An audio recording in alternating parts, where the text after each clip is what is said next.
GM Adrian. Hi, good It's morning. Monday. Good morning. Um, Before we jump in, did you have a nice weekend? You were Yeah, like out lovely and about. weekend. Did a Yeah. little college visits with one of my kids. Um, Hopped around to Atlanta and Nashville, Oh, and fun. it was a nice little weekend. That's fun. I didn't do too much, but I did go to a spa and get a massage, and I'm very chill. This one Nice. was good as opposed to last week. It was not as good. And we played poker on Friday night, and I can't wait to tell you about that. But let's do our little intro, and I will tell you about that in just a moment. We'll be back in 40 seconds. Welcome to GM Farcaster, bringing you everything from breaking news to spicy memes to the deep lore shaping this vibrant digital community. More than just a show, GM Farcaster is your digital third space where the community connects, the stories unfold, and the culture thrives. Whether you're a daily caster or just dropping by, we've got the latest buzz to keep you plugged in. So grab your coffee and let's dive in with your hosts, Nanish Prof and Adrian, for another episode of GM Farcaster.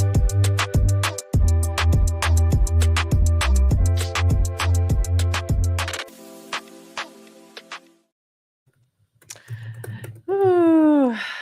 GM Farcaster. I just realized I retweeted the wrong thing. What did you retweet? The poker instead of Wow. like what we're actually doing right now. So please hold one moment, please. Let me actually retweet. I said live now, but it was like the poker recap, the replay. So that was not correct. So we did play poker on Friday night. Super fun. It was our championship game for Lil Poker, and it was really fun. And our winner was Peter Pandam from Nouns Esports and Little Nouns, and it was really fun. I posted like a 5-minute, the last 5 minutes, and it was really fun. So highly recommend. Wow. Go check that out. It was he ended up like knocking out 2 players at once. It was really fun. So congratulations, Peter. I cannot find the thing I want to show. But we had a blast. So thanks everybody who played. We are going to continue on with Lil Poker just on Farcaster Fridays. So very excited for that. We will be playing this Friday. So if you want to play poker for Farcaster Fridays and you have either a Little Noun or a GM Farcaster hyper sub, let us know because I'd love to hear it is. I was like, Do you know why I'm shaking my head? Why? How is it April? You were just saying it's Farcaster Friday. I'm like, oh, Farcaster Fridays happen on the first Friday of every month. Of the month. And it's a time for people to go from URL to IRL, or in our case, URL to URL, but in a slightly more intimate way. How is it April? It's April. Tomorrow is April. Tomorrow is April. It's the last day of March. Isn't that crazy? So crazy. So the other funny thing is that we had 2 parents playing who are like dealing with small kids, and not dealing with, but they're so freaking cute. So that was really fun too. And they were bringing good luck charms, and Peter was making like little Giblified versions of it, and that's what's behind me. So if you look closely, you got a little guy there. Little girl. That's Zoe, I think, in the picture, like down here. It's really funny. So last Thursday, I said Ghibli would not last through half of Friday. I was wrong. It lasted, but we're still doing it's Monday and we're still doing it. But I mean, Giblify, the image versioning, not necessarily the token. The token did what tokens do. So, and I have people mad about it. I'm like, no. No. You can't be mad if this thing went to 0. Sorry. No. But that's why you don't sell anything if you're the person who created it.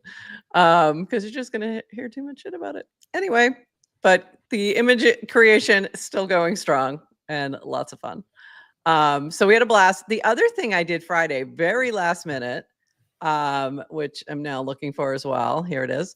I jumped on a stream with Jen, Legally Jen, and Rachel, and we got her a Lil Noun. So you can watch the whole process of us getting her a Lil Shark. And it was really fun to do. I was like, okay, we got to do this in 5 minutes so I can post it on Warpcast. And it was really fun. So we went through like the process. Warpcast has a 5-minute length cap for video. on videos. Yes, exactly. So we did, it was really fun. And we recorded like actually going through the process, what's what, how you do it, and then choosing her Lil Noun. And we narrowed it down to, there were 2 sharks showing, and then one disappeared right before we were going to pick it. So we grabbed it fast, but it was really fun. So go check it out. Yeah. How's your bracket doing, by the way? Totally apropos of nothing. Oh my God. Rest in peace. Adrian's bracket. Dead. Yeah. You have nothing? Well, nothing okay. left? So, all right. So from a bracky perspective, like in terms of just bracky. Yeah. On I guess I bought some Wisconsin tokens and then put tokens. They're not really tokens. I bought Wisconsin shares, right? Shares. I put my bracky into Wisconsin, but then I guess I forgot to sell it before they lost, right? Like if you don't, I wasn't thinking about the way bracky works. So I didn't sell it in time. Then I'm like, oh, well, then you're just left with like no one's going to buy once they're out. Well, so then I was like, you can still sell for a little bit. Why? Yeah. So did you put only your bracket? That's the only place you only did Wisconsin. That was it. I'm not a gambler, guys. I don't do this. I don't like to gamble. So that's all I did. And then I do have a family bracket with our, and literally in last place, and every upset I tried to call, I got wrong. I got just awful. This is so why funny. I don't gamble. That's so funny. So I bought a little Wisconsin as well, but I was smart enough to just buy a little bit. I did forget to sell it as well. I think I still could, but I also, the other 2 that I bought some shares in was Florida and Houston. Oh. Both of which are still in. So we're in the Final Four with both of my other picks. So there you go. These were not like big brain picks. They're both were number 1 seeds. So it wasn't like wasn't like I was like, oh, I'm gonna come up with this Cinderella story. No, it's all number 1 seeds in the end. So didn't take too much. But bracky was helpful in those decisions. My husband and son went to the game Saturday night in Newark for wow. Yeah, big Duke fans in my family. So cool. They had a great time. I will say, and again, I'm not like the target audience for bracky, and I've told Tim this before because I'm not like because you're not a gambler. Sports, I just am not. So I really love the bracky agent. I love seeing it on my feed. I love the kind of the concept, but I didn't know. It's not clear to me. This is I'm like dumb. Okay. So I'm not sure how much bracky I have to gamble with when I put it into you can just ask it. You can just ask it. Okay. I mean, you literally can just ask bracky. I'm sure. But then I put it into Wisconsin. How much did I have more? It's just too much. Okay. I'm sorry. I'm not a gambler. It's just, I'm not, it's super, super fun, but I'm like, I think I'm just too all right, dumb. Chatters, let us know how your bracket's holding up. Yes, crypto's doing well. I only bought Duke and Houston, who play each other, guaranteeing me a spot in the finals. Yay, me and my sports friends. Good job. Yes, that's very good job. Yeah, those are also good picks. I mean, those are number 1 picks. That's how you hedge. Just pick 2 winners. Just pick 2 winners. It's not hard. It's hard. So easy. All in on Florida. Okay. Yeah, I would have pivoted to all in there as well, but I still have Houston in. So just chilling. Just chilling with my little bracket. I can still buy it. I guess I can still get in before next weekend. I gotta do that. You can. Yeah. You can, but now you pay a bigger price. So we'd love that. Those of us holding that is the point, right? If you'd like to purchase Florida or Houston, I think we're good. Yeah. Everyone's gonna be fine with that. That's funny, but it's a great point. I do think it is, that is kind of the fun of this way of playing. It's like your bracket's busted, but it doesn't really matter because you can now just buy what's left, buy who's still in. So yeah, so it's still possible. Anything's possible. Yeah. I mean, Tim did say the fun of Bracky, right, was like to do it during a game, like to be making like changing your position as the game goes on and having fun with it. So I guess that would require me to watch a game and enjoy it. So look, I'm not. Yeah, basketball, yes. Mikado, yes. That's basketball. And I'm with you. I'm with you, Mikado. Like, what are we even talking about? I forgot to grab the cast though of somebody saying I've never watched March Madness before, and they are now watching. So yeah, I asked Bracky what it recommends, and then say, "Go ahead." I don't even know what these games are. That's what. Yeah. By the way, basketball. Then the question was basketball. Not a ton of upsets this year. No. The Sienna Cooks, .eth. You might know her from Farcaster. I know her from Farcaster. Is number 1 in the bracket. She's also not a big family basketball bracket. fan. And I was like, well, what was I was like, did you just randomly choose? She's like, no, I just chose what we do with the CBS Sports one. She's like, I just picked whichever one the app told me to pick. Like if it said this one has a better chance of winning, that's what I chose. So she just like straight up no upsets, just like straight up no favorite. And it worked out perfect. And she's number 1. I was like, wow. If you went with no upsets, you had a perfect bracket probably. I think there was a couple perfect. There were a couple upsets. Yeah, there were a couple upsets early, but yeah, but it hasn't been as mad. It's the ones. Yeah, all the 1 seeds are still in. So yeah, it wasn't a big upset year. All right, we're gonna move on to some Farcaster news. This is from Dan DWR. We are where we are and where we're going. 1, recently we've seen a decent increase in daily active users, DAU, between 200K and 300K users open Warpcast every month. This needs to be 10 to 100x greater for Farcaster to be sustainable. By the way, Dan and Varun do like that 10 to 100x range, and to me that just seems like a really big range. But okay, so. And GM Farcaster needs to grow between 10 to 100. I casted recently. I said, do you remember the orders of magnitude meme from Farcon, the beta? Am I the only one who remembers this? I totally don't remember that. Okay. I do not remember that. You'll have to remind me. I don't remember that at all. It's when Dan was talking and someone was asking questions. Like this was in May of 2023. Yep. And someone was asking like what Dan's goals are for increasing growth. And his answer was, I think in orders of magnitude. Okay. He's like, I need it to clearly be 10 he does. times. I need it to be 10 times as large and then another 10 times as large from there. Like it was 10x and then 10x. Another 10x. So we get to the 100x, 10x at a time. I can't remember who posted the meme then, but someone did the couple lying in bed and someone's like, I bet he's thinking about other girls. And it's Dan thinking, he's like, orders of magnitude. And it was funny. And he still is thinking in orders of magnitude. He still is. All right, moving on.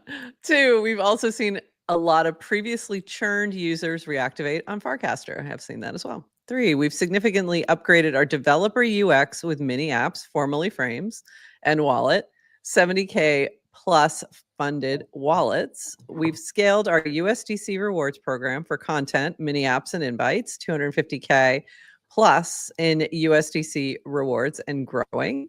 5, we've introduced a new series of verifications to help developers better understand users on the protocol. Over 150K users have at least 1 verification.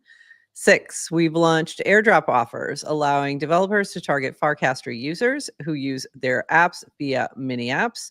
7, Snapchain is launching soon. It's a novel blockchain-like distributed system that will allow us to scale the protocol for the next 10x. We've grown the team by 50% since the start of the year. It goes on. Looking ahead, Base is adding a Farcaster-powered feed to Coinbase Wallet and will likely significantly increase the number of onboarded and active FIDs. That part to me is both like exciting and a little scary. I don't know what that exactly looks like. So, okay. 10. Extremely scary. Yeah, a little scary. It's like, okay, all right.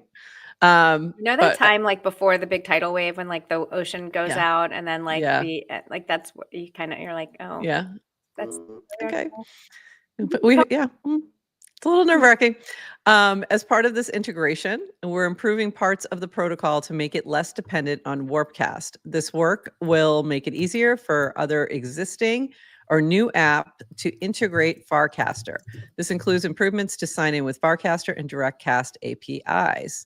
11, we're actively investigating how to reduce the cost of signups while still managing spam. 12, we're considering and soliciting input on simplifying product names at Farcaster to Farcaster app, frames to mini apps, etc. The goal is to make it easier to understand for consumers. 13, ultimately, he's very wordy. Ultimately, our most important priority remains the same, significantly increase the number of daily active users on the protocol. If we achieve that, developers will have a larger potential audience for their mini apps or clients. 14, our priorities will be largely the same. A, improve mini apps and on-chain UX so developers have the best platform to target transacting users, scale rewards for content, developers, and invites, and C, continue to improve the protocol with Snapchain.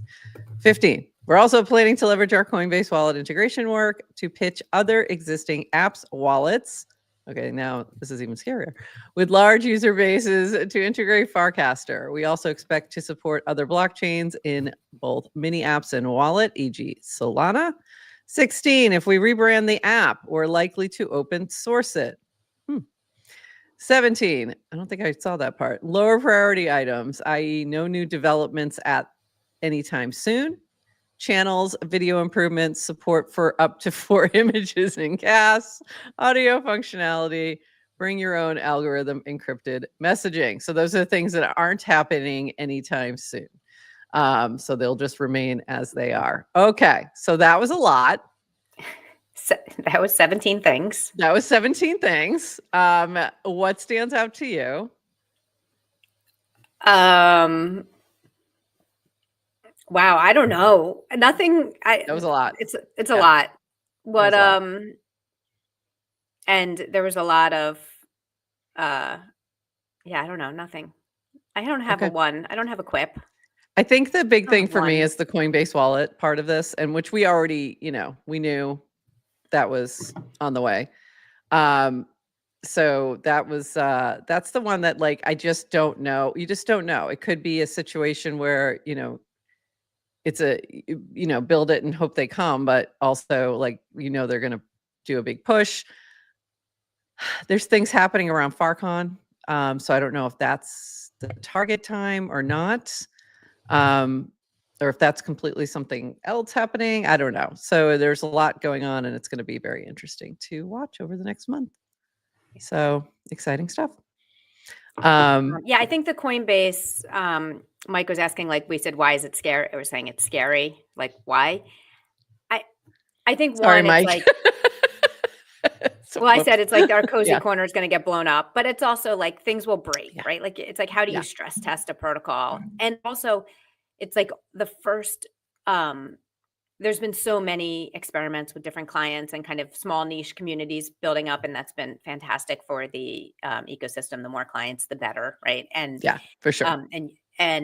But this feels like the first viable. Like there's going to be a lot of people. They're going to have a different point of view. It's going to feel very different. So it's like we don't know. It's like some of the scariness just comes from the fear of the unknown. Like feels like things will break and things will be tested, and we just don't know. Yeah, but it's. I just got a notification. Coinbase has a lot of resources. What we're saying is Coinbase has a lot of resources and a big. We still know what that looks like. Yeah. So yeah, I'm a little. I'm really excited, but also from a perspective like for us, we know that we grow as Farcaster grows, and I don't know what that means, if that will continue to be true or not true or what, and what that means. So yeah, just a little nerve-wracking. Banker's another one. Whoops. Did you grab that? Oh, I was saying, or is this Banker blowing up, or is this this wasn't even recently. This was last night. I just went to Dan's profile. I said, I'm not deploying assets on Clanker. Seems like there might be a bug. Do you know what that was? Did you see that last night? Did you see To Deployer? be clear, there's no compromise or on my wallet or anything.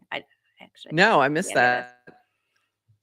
So there was I was going to get to that in just a second because Banker deployed something by accident last night, which was weird. So weird that agents do that. Yeah, they do those kind of things. All right. So anyway, there's a lot of exciting things happening. Yeah. Yeah. So on Dan's long thing, just I don't have an opinion on things, but I will say Dan is extremely transparent and tends to be like, just appreciate the transparency. He talks through how he's thinking about things.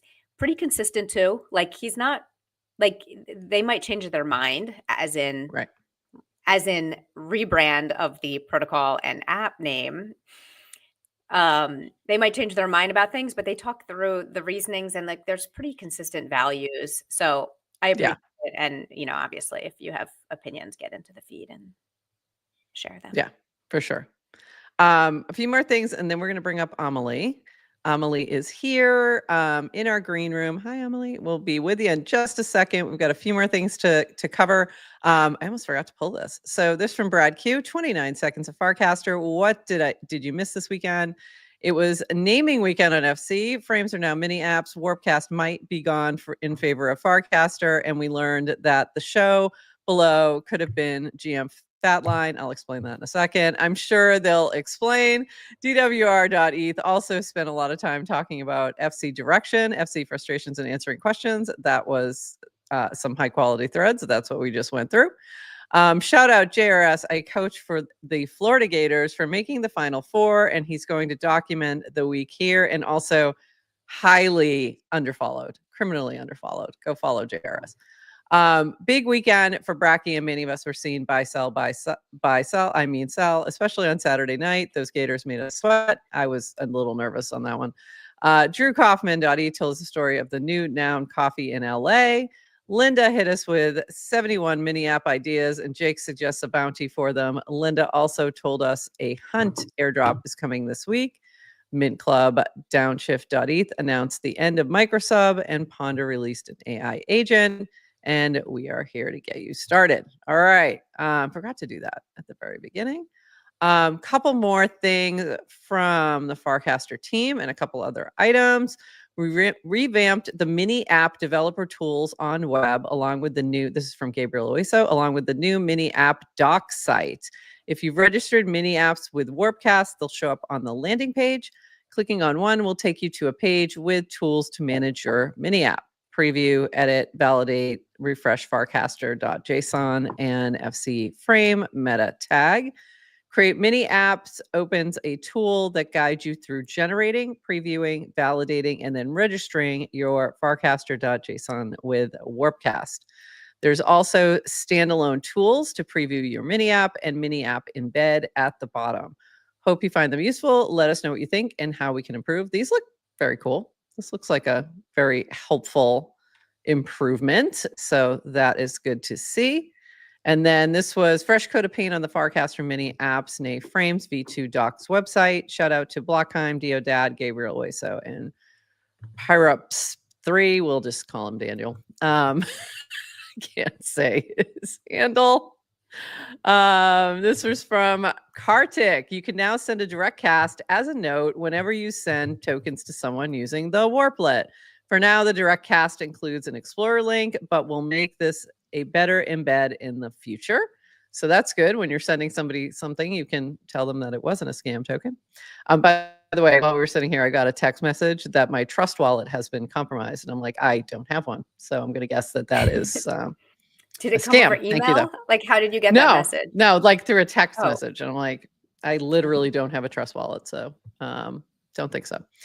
Anyway, from V, one of my favorite things about building Farcaster is how easy it is to get great feedback from users quickly. Appreciate everyone who took the time to write a thoughtful response. And this was in response to, should we rebrand Warpcast to Farcaster? We separated Warpcast, the app, from Farcaster, the protocol, a few years ago. And then it went on from there. I asked if snarky quips were also appreciated. I got no response. Do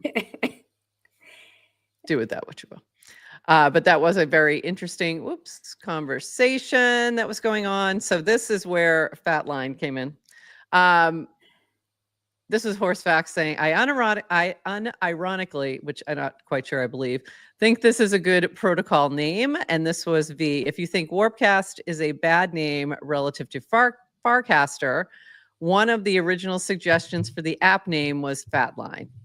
SDS hard vetoed this, to which I said, thank you, SDS. Because just making this clear, there will never be a GM Fatline. Ever.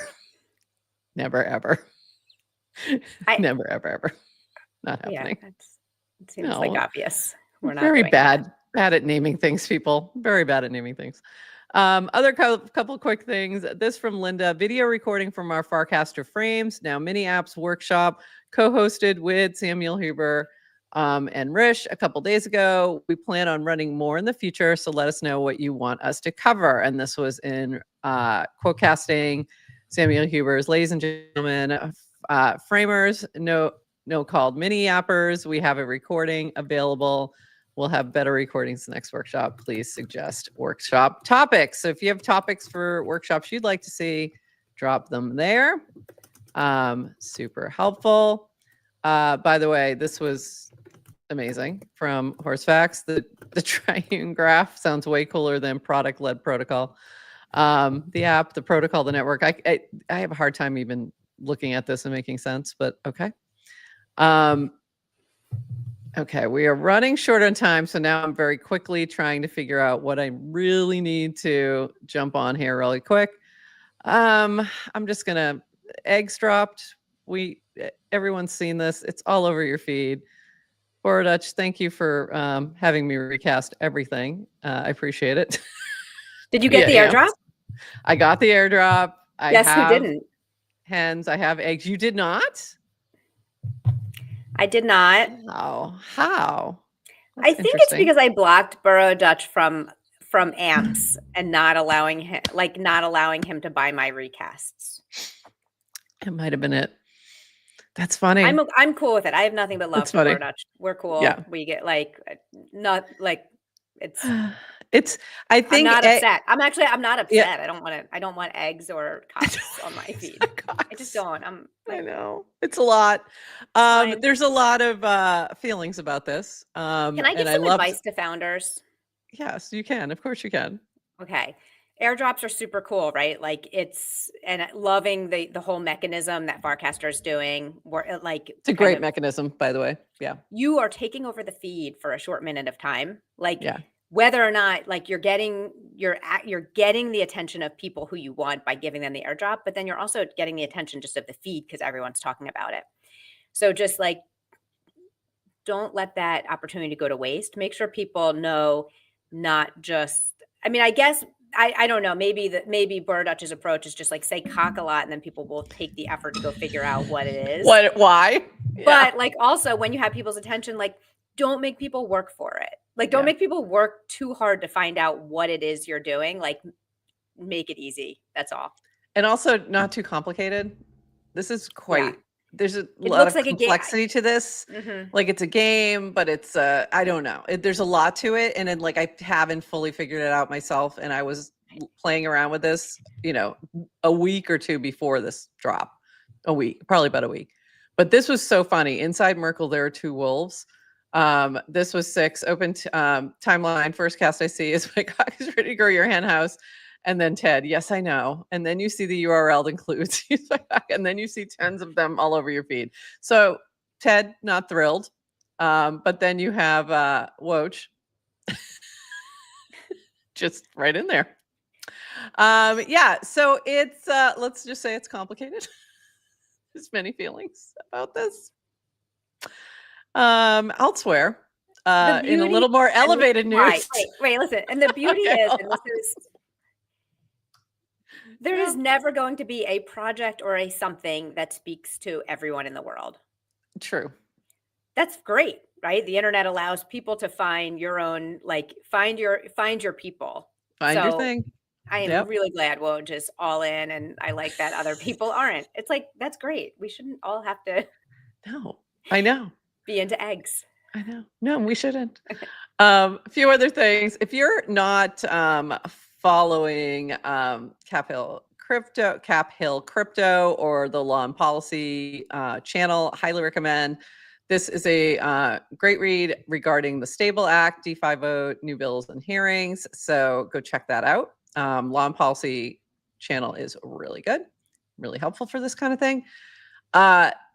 This from Phil, bundle your buys. We now bundle likes with recasts by default and amps fun. Add a small additional fee, and that goes to the user to improve the ratio of recast to likes.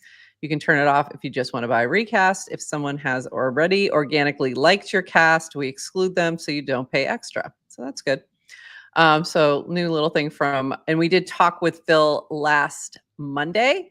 So you can go back to that interview and he gets into what AMPS is. And then he also did a little teaser when he mentioned something was dropping last week and we didn't know what it was. And this is what it is. I am now making the announcement. Node Foundation is a new not-for-profit dedicated to changing the way that people experience art. I've been helping bring this project to life and I'm incredibly excited about its potential to be a generational institution for the arts. So more to come on this, but you can go check that out. Look for Node or Phil's cast here to learn more. Really quick, this is an upcoming event coming this week. We're pleased to have, this is an on-chain expo virtual talk session with Public Nouns and Octon and a few others. So go check this out. This is from Cryptify Mariano. This from Ponder, AMA about Ponder. We've been shipping a lot of new stuff, more coming today, and figured there may be some questions like, how do we stop collusion? Is there a Dune dashboard? Should clouds have monocles? They're all the important questions from Kojo. So go check that out. But also they did just release an agent and some other fun things. So go take a look at that. This from Balaji. I am hiring Farcaster devs. And he goes on to talk about what that means. And if you don't know who Balaji is, check him out. But was a former CTO of Coinbase and does many other things. So go check him out. There is an opportunity to work with him on the Network State and the Network State School. And then you also had posted this, Adrian.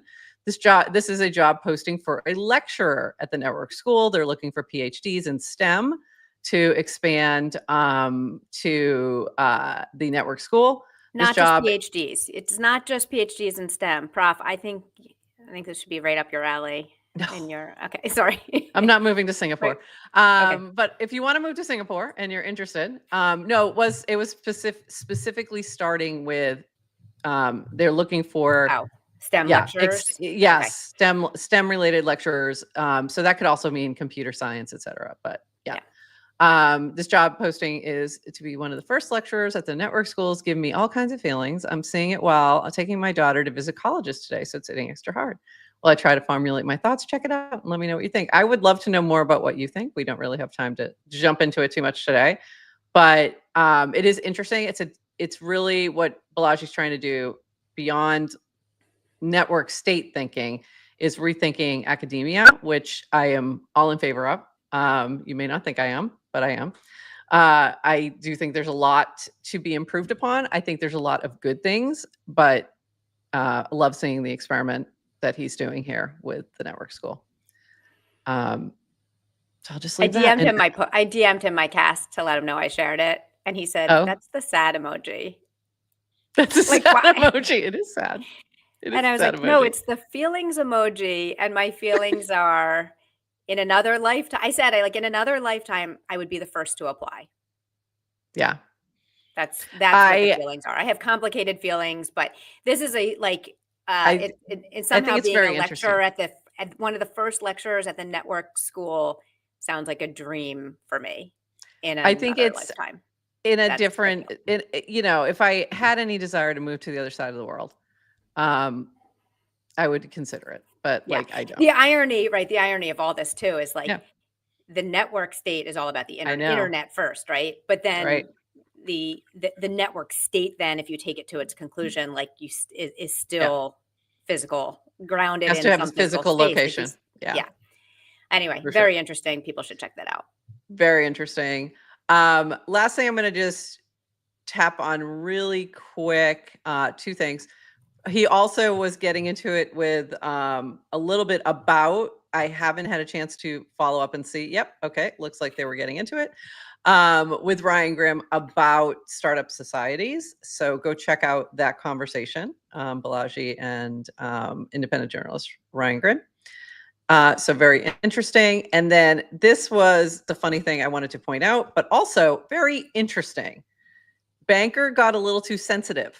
So Deployer, he was saying to Andrew Yang, launch the coin, Andrew Yang, you'll earn so much more to give away. And Deployer took that to mean launch the coin. Even though he did, I mean, like BankerBot took it to mean launch the coin, even though he didn't tag BankerBot. So that was weird. That was the weird thing. So you weren't saying, hey, BankerBot, launch a coin called Andrew Yang. It was just like, hey, Andrew, launch the coin. Oh, you should launch the coin, Andrew Yang. Yeah.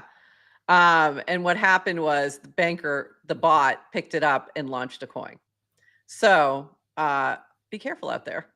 Yeah, because AI is getting sentient. AI is getting sentient, guys. Yeah. Be careful. He didn't even tag it. And so I wonder if something similar happened with Dan or something, because you mentioned that and I didn't see that part. Yeah, I didn't even get into it. Our bot would never. Yeah, our bot would never do that sort of thing.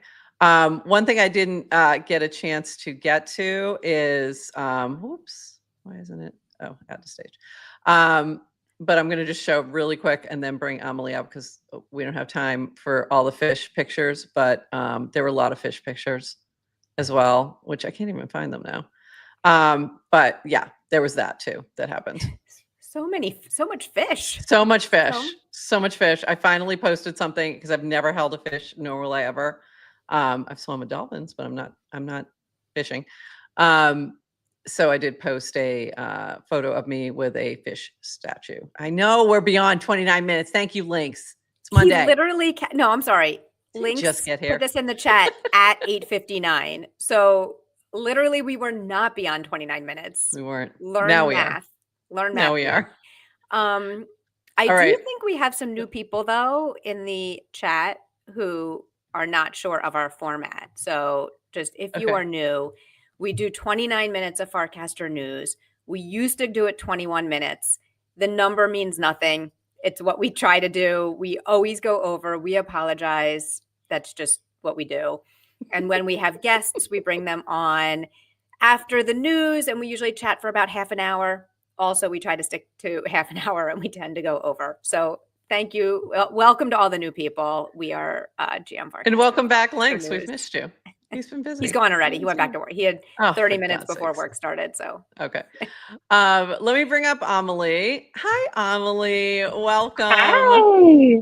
Good morning. Lynx was just so excited to see me. That's what it was about. That's what it was. He was like, bring her on. Bring her on. Hurry up. What are you guys doing? So excited to have you here. And let's set the stage. So we brought you here to talk about Alexandria, but maybe you can give a little bit about your background and then tell us a little bit about what is Alexandria, and then we'll dive into some questions. So yes. Yeah, I started okay, wait, no, let's go back. So my background, speaking of college and school, I studied English and history in school. Absolutely loved those things. Thought I might go into academia. Still might one day, or maybe in another lifetime. Or maybe a network school in Singapore. Maybe a network school, yeah. It's very appealing. Yeah. And I then was doing different things in freelance writing, in teaching. Living in New York City, a lot of my friends were working with small independent publishers, sometimes bigger publishers, to do their first books, kind of exploring that world. In late 2021 was when I discovered the NFT golden age that was at that time. Yeah. And that really interested me. Sort of learning, it was like my introduction to tech and startups and Web3 all happened at the same time. And as I was learning about NFTs, I was thinking, this would be amazing for ebooks. There's so much in, it started out thinking about it just as like a tool for authors. So in the publishing world, authors being able to have control of their publishing and their distribution would make such a difference. And there are already so many ways that people are innovating in this, but Web3 obviously provides so much more. So I started out as that, but as I was building this company, and learning more about the inner workings of ebooks in the publishing world, I realized that it's a lot bigger than author control. It's like ebooks existentially need to be protected. And that is something that we saw really clearly just a few weeks ago when Amazon, it sounds like a kind of an esoteric feature change, but when Amazon stopped allowing offline Kindle backups of ebooks. So what that means is now Amazon can just change the books without people knowing. It's just like a digital, they can just hit delete, they can just hit change. And this was something that we were building for. You've already bought or you've already created. Yes. And where you think you own it because it said buy. Yeah. And that's where I was talking about this because, and in California, actually also this year, California passed a law that went into effect in January that said you cannot say buy or own for something in Web2 that people don't actually own. Wow. And so, that it's so starting if your terms of service, so like, your terms of service that say we can rug this at any time. You're buying access. You're buying access to a book. Yes. On Amazon servers. It's been interesting to see this happen because, we've been working with publishers, working with authors, making these wonderful limited edition digital books, which is already such a great opportunity. But now we're starting to see very clearly, like, this is actually existentially important now. So it's been a wild ride, but very happy to be here. Have you heard of PageDAO? Very early. Oh my God. Please, PageDAO are the best. So we recently collaborated with them. One of Dylan, amazing Dylan. I will tag him in one of the posts about this. He published this book called Inevitable, which is about philosophy and kind of human response to artificial intelligence. We collaborated on publishing that. But yeah, PageDAO, they're the best. They have been, banging the gong about the importance of this for a lot longer than we have. So that was like, I think that was 2021 that I found them, either 2021 or really early 2022, but I think it was 2021. And like, I thought that was really like, this is an obvious use case of using NFTs for ebooks. It makes a lot of sense to me. And I was at that point thinking about putting together a textbook for my class. So I was looking at that and then I was like, okay, forget it. Things change too quickly. It's not really even worth it to have a textbook. So that's why I pivoted from that. But that was kind of the thing I was looking at. I was like, wow, if I do this, it would be cool if this was an NFT. And so that was the direction. So that was like it was very early on in NFTs of trying to find a way to publish. So let's talk about Alexandria. So what is Alexandria? What's this project? And what has been your what's your goals? So I just love that I'm talking to a prof right now. Like that this is the academic use case also was one of the really early ones that we were thinking about. Like textbook resales, for example. You have this whole economy. Yes, it's ridiculous, honestly. Them between each other. And then the publishers have an incentive for you to do a new edition, even if you change like 5 words. Because then the students can't resell the old one, and it's ridiculous. It's a total racket. And the authors don't even get that much from it. So it's crazy.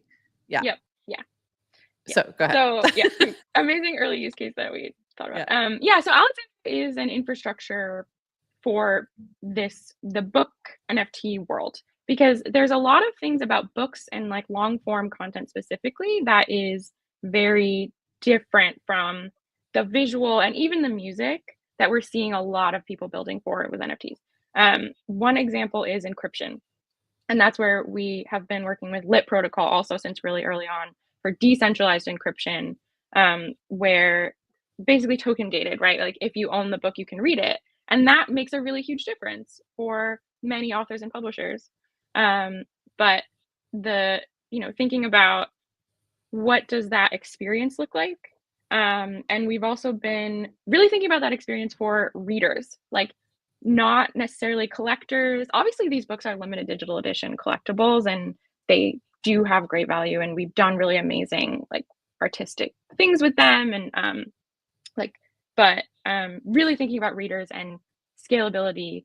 How do we have this be the way everybody interacts with ebooks, and how do we make it really, really easy and really enjoyable in how you look at your books, you get to read your books, because everyone on our team is a reader and a book lover, and we want these to be just like kind of fit in seamlessly with how we read our books. So that's something that we were also thinking about from really early on, is that send to Kindle button was so exciting when we debuted it, because now it's such an easy pitch to me to say to people, you can buy it and it's just as accessible as the rest of your ebooks. Yeah. I love that. I think that's important, is like not always forcing the new thing, but finding ways to integrate it with the old thing. And that's sort of what, we've talked about, like Web 2.5. And so that like you're going to have a better adoption if you don't automatically shut off what people are using right now. Because they're just used to that, or they might like their Kindle. Like, so if you don't give that option, then you're going to lose the readers. Exactly. It's always been a balance that we've been trying to hit, but also what's really interesting is that you can really preserve so much of that familiar experience of reading and also make it far more decentralized. Like we've been using Magic Wallet for these non-custodial wallets that people can sign in with email. And then, so I'm telling people, like, you are getting your own actual digital library that you own when you sign in with email. And people can pay with credit card. Thank you, CrossMint. They can pay with credit card, but they're getting an asset that they own. So all these things are, That's really cool. Where does the content of the book, the manuscript, live? The manuscript lives on IPFS. And so there's, a token that's part of this. It's encrypted on IPFS. It can be. It can be encrypted. It's up to the author. Some authors, so this thriller author that we recently worked with, Joe Conrad, the best. There's just so many wonderful books in our bookshop from him that people should explore. He chose that he didn't want to encrypt. He's like, and some authors, this is part of their, just if people read it, they're happy. If people become fans, like that's how he has built his incredible career. So that's been really interesting to see. Got it. So his IP's out there, right? Like, so anyone like has access to IPFS can read it, but then people can choose to support the author by buying the book. So similar to like which is a new model, or authors can encrypt and kind of force the token gating. Interesting. Yeah. What's been the most interesting thing you've seen people doing in terms of approach? Is anyone trying something innovative and different? And everyone that we've worked with has done something interesting, because this is what I love about working with authors. They're so imaginative, and publishers too. They just are thinking always about, how can I tell this story in an interesting way? And when they're given all these new digital tools and given us to collaborate with, they add things. So, oh my gosh, how do I even start? So let's talk about the J.A. Conrad, the thriller novel. So he, when I first reached out to him, he's this legendary self-published author. He was like an early adopter of Kindle, and he had this really popular blog where he was teaching other authors, like, when you do digital releases, you are going to do really well. And people were like, what? But I missed the physical touch of the book. And it was so interesting. So now he's kind of pioneering in this space. And when we first were talking to him, he said, what I've always wanted to do is a bundle of a bunch of my books that are kind of in the same universe, include some special new content, some maybe special art for super fans. And we said, yeah, of course you can do that. But what's so funny is it ended up being this book that's 1.7 million words long, because he put together 16 of his novels and threw in so much new content. He wrote an exclusive novella for this. So that was Oh, one of the things wow. that was really cool. That's really He has cool. all these, his fans who are, have been collecting all his books in Web 2 for so long are now excited to get to have this thing that they can order it from all over the world. They don't have to pay for shipping. He doesn't have to choose some amount where the unit economics would make sense if he printed it physically. But then he also did this super exclusive signature edition, which has only 11. Each one is they're all unique covers. In the bundle, they're unique covers, and then in this signature edition of the bundle. But with that, it comes with a signed copy, which is one exact copy that matches your digital. So that's another way that's just so beautiful. And the people who buy those, there are still some for sale. The people who buy those get some special surprises from him. It's just so personal and lovely. That's really cool. I love that. Yeah. I love that kind of approach too of creating something new on top of the existing content that they already love too, but having the B-list unlock, kind of thing. And that to me is the fun part of the other fun part of this is if it's an NFT, he can be dropping all kinds of fun things forever because you know who the holders are. So you could always be, down the road, giving them exclusive access to something new or whatever.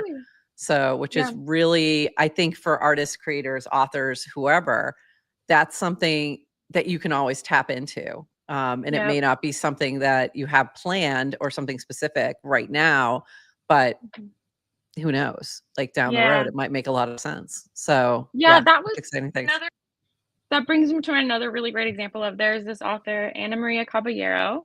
She was one of the first authors. Yes. She's a poet, right? Yes, she's a poet. And I own one of her pieces through Timepieces. Yes, I saw on a previous episode you mentioned that you're a Timepiece fan. I was like, oh my gosh, so many of my favorite authors you probably have there. Yeah. Ana Maria Caballero, we did a short story collection with her, and that was an original publication on with unique covers, and that was a really limited run of 100, and then we did a second edition of another very limited run. And a year after those were released, we had built audiobook functionality. And so Ana Maria was recorded an audiobook, and it was not for sale. We gifted it to the people who owned the original. And so that's just, one of the really special, airdropping is so easy. And because we use base, we were on ETH mainnet earlier when we first started, where airdropping was not, we actually, oh my gosh, when we airdropped these audiobooks, it was with ETH mainnet. So that was a lot of gas. But now so much more scalable. Now it's so scalable. Yeah. Now it's scalable. Like that was the problem early on is like, you could do these cool things, but they're going to just be too expensive. And that's why PageDAO was is probably still, I haven't checked in lately, was on Polygon, was because for that reason, because of the gas issues on mainnet. So that's why they started on Polygon before there were all these other L2 options. So very cool. Exactly. Very cool. Yeah. Adrian, questions? Before we get to lightning round, any questions about Alexandria? You're a big reader, probably more so than me now. What do you like to read?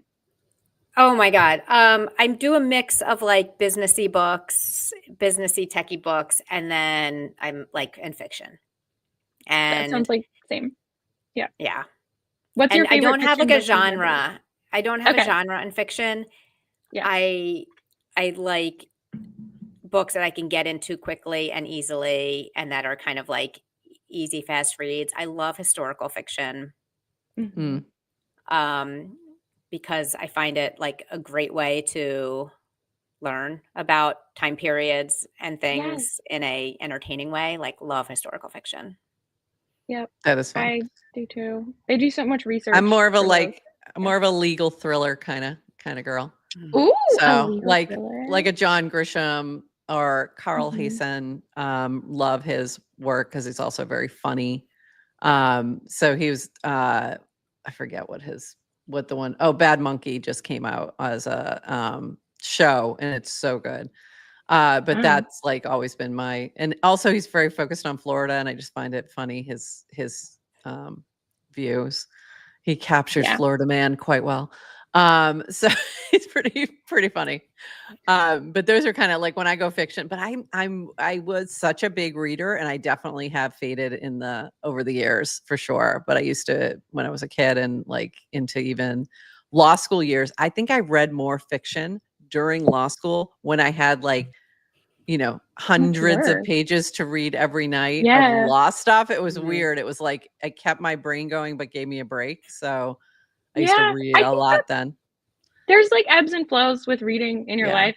And it is funny how I've also noticed I've been reading a lot while working on this company, even though, we also have an in-house publisher. I read a lot of books or like authors that I meet, and yet it's almost like you're like warmed up in it. So you can just keep going in different ways. Yeah, I've read more than like, it's so funny looking back. I'm like, how was I even reading anything for pleasure at that time? Because I was reading like, literally could have like 300 pages of like legal cases to read in a night or something crazy. But I'd still be reading like fiction stuff too. There was something I was just thinking of, and then I just lost my train of thought. Oh, the books channel. Did you see when Phil did the Silicon Valley the Silicon Valley like book club kind of thing, where it was like very much a course of reading like different excerpts and pieces from a whole bunch of different books related to Silicon Valley founders. And it was really good. Silicon Valley Canon, I think that's what it was called. But it was a really good approach. It was an interesting approach. And the way you signed up was through Hypersub. And then there was discussions and all this kind of stuff. I couldn't keep up. Like it was too much reading. I'm like, you assign more homework than I do. I cannot keep up with this. It was crazy. But it was really, I thought, an interesting approach to doing something like that on Farcaster. It was a very small group, but like in a very targeted sort of approach. And have you thought about doing any kind of book clubs or anything like that with Alexandria? Yes. One of the ways that I like in adult life, a great way to keep up with friends is just having these little book clubs with friends. And it's all, it totally differs on who's in the friend group. Like, what are we going to read? And we've been thinking for a long time about how do we make this happen in Alexandria. And it is technically, we could just do it. Like you could do token gated Discord channel. You could do there's a lot of ways we could do it. But I'm also thinking now that we're starting to have more and more books on the platform, I now can, as you guys were talking about your favorite books that you like to read, I'm like, oh, I have something to recommend to you. And so I think it's going to get easier to make that happen. And because community and these kind of moments, like when we did with the Ana Maria Caballero book Trist, it felt like it was this moment of like catching lightning in a bottle. A bunch of people are excited to discover this book because of this release. And because they're getting to post about like, look, I got this special cover. And that's cool. And so thinking about then how do we facilitate coming together and reading it together and talking about it. Yeah, definitely something we're thinking about. And I think, I think she was one of the artists that did a cover for the, oh my God, I'm going to forget. I'm totally blanking now. And I shouldn't have started down this road because I'm forgetting the name of the book. But Timepieces did a release with Deepak Chopra. Yes. She definitely did one of those. I think she did one of the covers. So they had they had artists doing different covers for this 25th anniversary release. And it was very cool because some of them were digital sculptures and some of them were, hers was poetry. It was amazing. So that I think is another like opportunity for things like that with digital and NFTs that you just can't do with any kind of traditional stuff. So it's very cool to see that kind of experimentation for sure. Definitely. Okay, back to you, Adrienne. Sorry, jumped in. Oh no, it's great. I'll shift over to lightning round because we're gonna run out of time shortly. Yeah. But I'll just say Amelie and we met at Basecamp last summer in Idlewild, California, and had a great chat about on-chain publishing. So we're just so I'm happy glad you remember. That was such a special moment. I was like, it's a New York media person. It's my family here in California. Yes, go on. Did you just call me a New York media person? Yeah, aren't we both like You had Yes, that. you're a New York media person. I need to mint that. I don't know. That is actually what we miss most about Unlonely is the ability to take clips and mint them as NFTs. I'm like, Yes. oh my God, I'm a New York I media did person. love that. You're a New York media person. I need to go update my LinkedIn. But when I read, I mean, like just the concept of digital ownership and self-sovereignty, it's like drew me to blockchain. By the way, I love that you're an English and do you say history background? Yep. The people you get along great with Dan. But aren't the people who like the different people who get drawn to crypto, right? Like, so you have people who come from the tech angle, the people who come from the liberal arts background, like the philosophy majors, the historic, like you guys are the most interesting because you bring such a good perspective. So really glad to hear that was your background. And but when I was listening, so reading Chris Dixon's Read, Write, Own, I remember, like, you know, and I remember when he's explaining kind of the history of the internet and just, I remember reading when he's like, you think you buy a book in Kindle. Like I'm a Kindle reader because the experience of reading on a Kindle is like 100 times better than a physical book for me. I can read in the dark. It's super lightweight. I can look up words. I can take highlights and notes. Like I'm a Kindle maxi. But when he's like, but you don't actually own these books. I'm like, what do you mean? They're in my library. I can open them up anytime. But do I can I take them to another device? Like they're still only within this Amazon ecosystem. And I was like, oh, right. You don't actually own the book the way you do when you buy a physical book and kind of have that. Yes. And then meeting you and I was like, oh, on-chain, like what is on-chain publishing? And then my brain immediately went to like, okay, well, you can't put an entire manuscript as an NFT, I guess, right? Enter IPFS. Enter IPFS. And then also, how do you encrypt it in a way, right? Like if you're doing that, anyway, so you answer all those questions, really fascinating. Anyway, so I think it's super cool. All right. Yeah. So if you have time, we'll do some lightning round questions. Adrian, before you do that, I have a question for you. Would you ever want to write a book? You, Adrian. Oh yeah, totally. I don't know if you've read Adrian's Substack, but she's a fantastic writer, and I love her writing. So I need to subscribe to the Substack. Yeah, you do. It's you do. It's good. If you ask me that, I started my Substack about 2.5 years ago. If you asked me 2.5 years ago, would I ever want to write a book? I'd be like, no. And I've been just like, the more I write, the more I'm like, oh yeah, I think let's put that as a life goal. Yeah, I could totally see you doing that. Even just a collection of your Substack with some kind of new content with it or something would be really interesting. But anyway, just me. I said life goal and then long term. Okay. All right, Amelie. Yes. On Farcaster, which is a social network, we talk a lot about the URL to IRL pipeline. So when and how did you make your first internet friend? Oh my God. Wait, I have so many internet friends. How do I even? Okay, first. Who's your first one? The biggest memory that I'm thinking of, okay. My friend Rory, she became one of my collaborators. She was one of the builders of Alexandria. I met her through Kernel. Do you guys know Kernel? It's like a Web3 education. I'm not going to be able to. Yeah, that sounds very familiar, and I'm trying to like place it. But yes, it's great. Yeah. But we were like in the Slack of Kernel, which is a global thing, right? So we're and everybody's posting their intros and what they're interested in. And she and I are like, oh, we both like writing. We both like Joanna Newsom. Like we're kind of like realizing we're the same. And so we start chatting on Slack, and it's just like I'm just talking to a person with a cat profile picture. Like I'm like, this could be anything. She could be anywhere. And then we're slowly zeroing in, and we realize we're literally neighbors. We live like 2 blocks apart. Oh my God. Because it was wild. Like, oh, you're in New York, me too. Oh, you're in Brooklyn, me too. Right. And then we met up like the next day and became best friends and collaborators, and just like she's still one of my favorite people in the world. So that's like, I don't know if that was my first internet friend, but it's like definitely my luckiest connection. That's a great story. Are you a morning person or night owl? I'm definitely a night owl, which is like, I think I'm just contrarian. Like if like I'm just like, no, I just want to keep going. I want to keep doing whatever I'm doing. But I also really love coffee. And I love being on like this is my morning news show debut, by the way. It's very exciting. And I love the energy. I'm like, maybe I should become a morning person. There you go. We're here. Yeah. We're here in Yeah. the mornings. Yeah. If Just not, 3 there's a days a late week. night club. There's a late night club on Farcaster as well. There you go. It's You can something for you can get on everybody. their show. What's your favorite holiday? Halloween.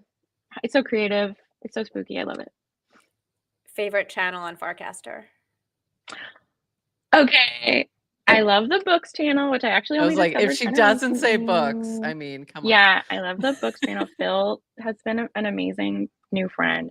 I also want to say, when you were talking about the humanities people in Web3, that's something that I've noticed about Farcaster specifically. Yeah. And that's what I started to realize, like Basecamp and Fest was like my first IRL thing where there was like a big concentration of Farcaster people. And I was just like, this is so many creative people. And so I'm really excited for FarCon this year. Are you guys both going to be there? Yes. Yeah. We sure We're the are. media. Be there. We're the media partners for FarCon, so we will definitely be there. Yeah. Amazing. Oh, yeah. Okay.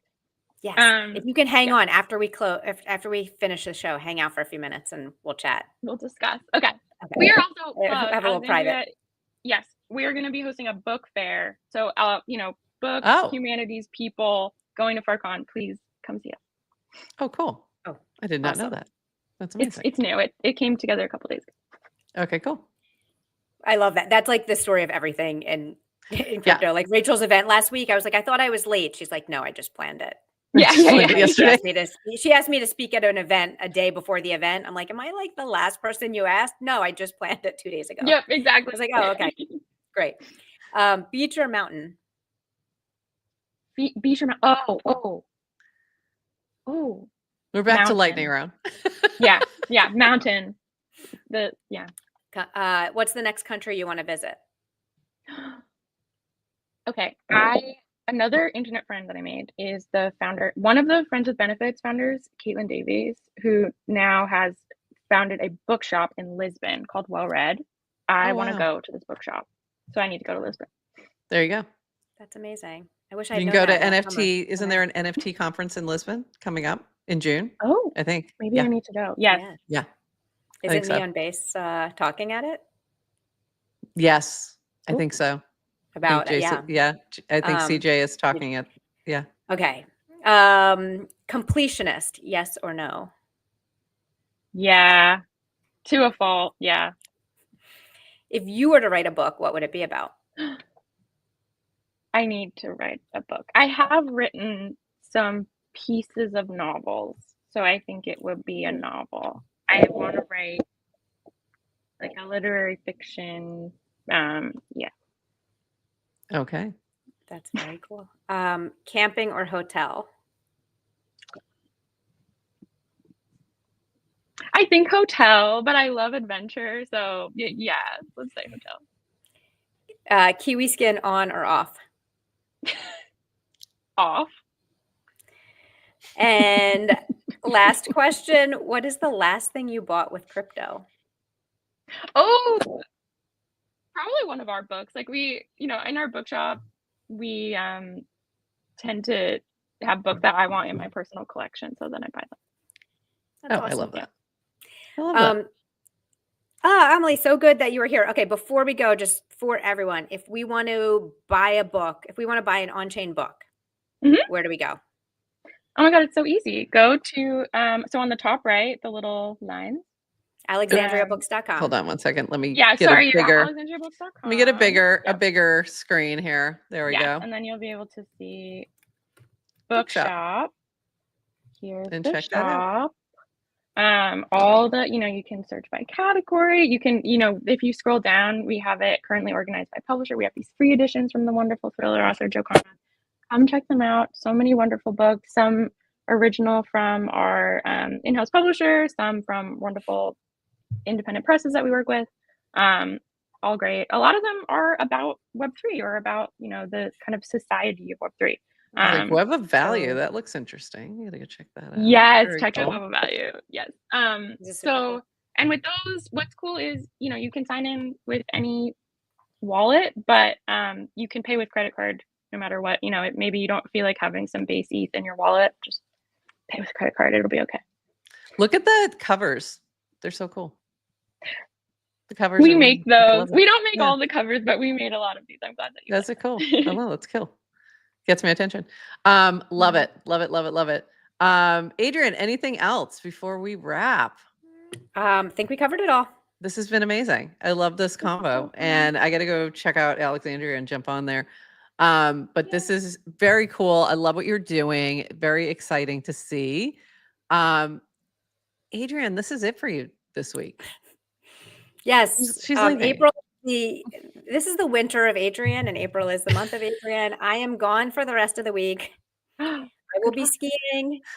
Prof will be here doing our show with lots of special guests. So please keep coming back, everybody. So Wednesday, speaking of special guests, Wednesday we do have Rachel Wilkins on, and Brock will be on. She's fantastic. And Brock Breadcat, aka Breadcat, will be on joining us also. So we'll be talking about all the good news stuff, as well as other projects that Brock is working on. So it's going to be a really fun show. That'll be Wednesday. That's going to be 11:30 a.m. Eastern. Friday, we are not doing a Jam Farcaster, but Friday evening, we are doing Farcaster Fridays poker. So again, if you want to play poker, let us know. Adrian, anything else you'd like to say before you leave us forever? Just for the week. Just for the week. Feels like forever. Feels like forever. She's going traveling about. I love you. She loves us. And now she's leaving. I love you. I love everybody. We love you. All right. And with that, everyone, we're going to call it. Emily, hang out for a little bit. We're going to see you on Wednesday. Can't wait to have Rachel joining in the co-host seat, and we'll see you then. And with that, everybody, bye.